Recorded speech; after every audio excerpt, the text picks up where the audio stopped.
Cuando leemos el Nuevo Testamento, ¿creemos que entendemos las palabras? ¿Pero de verdad entendemos el mundo que las vio nacer? Detrás de cada página hay un universo social, con códigos y valores que son radicalmente distintos a los nuestros. Bueno, hoy vamos a intentar descifrarlo.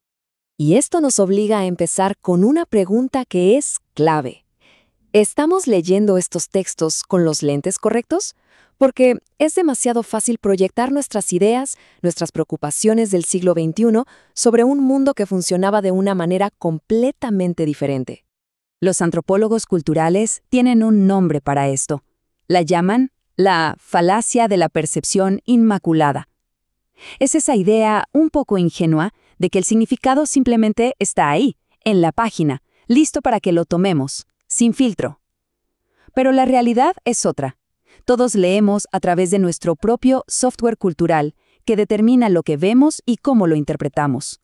Para entender su mundo, primero tenemos que ser conscientes del nuestro. Y, el abismo que nos separa es gigante. Pensemos un segundo en esto. Donde nosotros vemos al individuo como el centro de todo, ellos veían al grupo.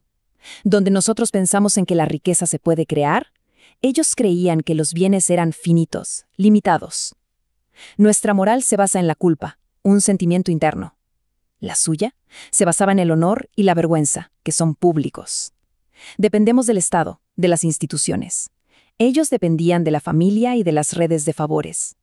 Es un cambio de chip total. Ok, vamos a meternos de lleno en el primer código, que es fundamental para entender todo lo demás: el honor y la vergüenza. Ojo, no eran simples sentimientos como los entendemos hoy, eran literalmente la moneda de cambio social, lo que determinaba el valor de una persona en los ojos de la comunidad. Y aquí está el punto crucial. El honor no era autoestima, no era algo que uno sentía por dentro. Era una reputación, un derecho al respeto que tenía que ser otorgado y reconocido por los demás. Una persona no tenía honor si su comunidad no se lo concedía. Era una realidad totalmente externa, pública. Y esto es clave, porque el honor no era algo estático, que se tenía y ya. No, era dinámico. La vida social era como un campo de juego, una arena pública, un constante juego de desafío y respuesta, donde el prestigio estaba siempre en la línea. Cada saludo, cada negocio, cada conversación era una oportunidad para ganar o perder honor. Y claro, este sistema estaba estrictamente dividido por género. Para un hombre, el honor era demostrar su poder, su capacidad para imponerse y defender el estatus de su familia. Para una mujer, su honor residía casi por completo en una cosa: su pureza sexual. Su mayor virtud era la vergüenza, entendida como modestia, recato, y aquí viene lo interesante. La deshonra de ella manchaba directamente a los hombres de su familia. Significaba que habían fallado en su deber de protegerla. Pasemos a la siguiente pieza del rompecabezas. Si el honor era la moneda, el grupo era el banco. La pregunta fundamental que definía a una persona en ese mundo no era ¿quién soy yo?, sino más bien ¿de quién soy? ¿A qué grupo pertenezco? Este contraste es brutal. La personalidad de ellos era lo que se llama diádica. ¿Qué significa eso? Que una persona solo se entendía a sí misma en relación a otros: su familia, su pueblo, su patrón. La identidad era un reflejo del grupo. Por eso era impensable tomar una decisión importante solo. Y el control social no venía de una conciencia interna, sino del juicio constante de la comunidad. El famoso ¿qué dirán? Era la fuerza más poderosa. Y esto se veía en el día a día, ¿eh? La familia no era solo un apoyo emocional, era literalmente tu identidad. Definía quién eras. Si había un problema, la pregunta no era ¿qué pasó?, sino ¿quién lo hizo? Todo se vivía en público, en el escenario de la aldea. Y por encima de todo, la lealtad al grupo, al clan, era la virtud suprema. Bien, entonces tenemos al grupo como el núcleo. Pero, ¿qué conectaba a los distintos grupos y mantenía la sociedad funcionando? Ahí entra la figura del patronazgo, la red de obligaciones que lo unía todo. Era el pegamento social. Pensemos en el patronazgo como una red de favores, pero muy estructurada y entre desiguales. Un patrón, Alguien con poder y recursos ofrecía protección, ayuda, favores, y a cambio, el cliente, de un estatus inferior, le devolvía esa ayuda con lealtad pública total, con alabanzas, con servicios. Así funcionaba todo, desde la relación más pequeña en una aldea hasta el mismísimo emperador de Roma, que era el patrón de todos los patrones. Este era un ciclo que se retroalimentaba sin parar. El patrón ganaba honor al ser visto como un benefactor poderoso y generoso. El cliente, por su parte, conseguía lo necesario para sobrevivir y tener seguridad. Todo el sistema social dependía de estas relaciones personales de intercambio, que mantenían un orden que todos entendían.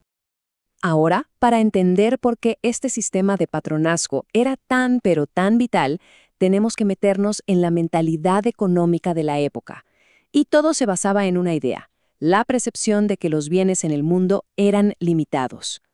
Imaginen que todos los bienes del mundo, la tierra, la riqueza, el honor, todo, están contenidos en un solo pastel. Y ese pastel no crece, tiene un tamaño fijo. Si alguien toma una rebanada más grande, inevitablemente le está quitando a otro. Esa era exactamente la mentalidad. La idea de crear nueva riqueza no existía. Por eso, si alguien mejoraba su posición, la sospecha inmediata era que lo había hecho a costa de los demás. Hay un proverbio antiguo que lo resume de una forma brutal. Escuchen esto. La idea de que alguien se enriqueciera no se veía como una señal de ingenio o de trabajo duro. Al contrario, era casi una prueba de que esa persona era avara o explotadora. Se asumía que nadie podía hacerse rico de forma honesta. O era un ladrón o había heredado de uno. Muy bien, ya instalamos el software social del siglo I, honor y vergüenza, el grupo por encima del individuo, el patronazgo y la idea de los bienes limitados. Ahora viene la gran pregunta. ¿Y todo esto cómo cambia nuestra forma de leer los textos?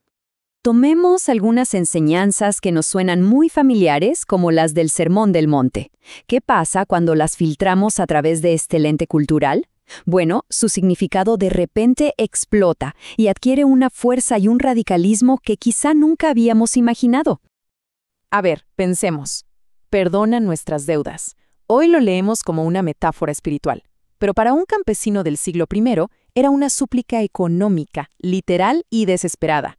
No acumulen tesoros en la tierra. En un mundo de bienes limitados, esto era una crítica social directa, subversiva, contra los ricos que acaparaban. Dejar padre y madre. No era un simple acto de independencia juvenil, era arrancarse la propia identidad, renunciar al grupo que te daba un lugar en el mundo. Y la idea de que el primero debe ser el servidor, bueno, eso es poner de cabeza toda la lógica del honor, que se basaba justamente en lo contrario, en buscar el primer lugar.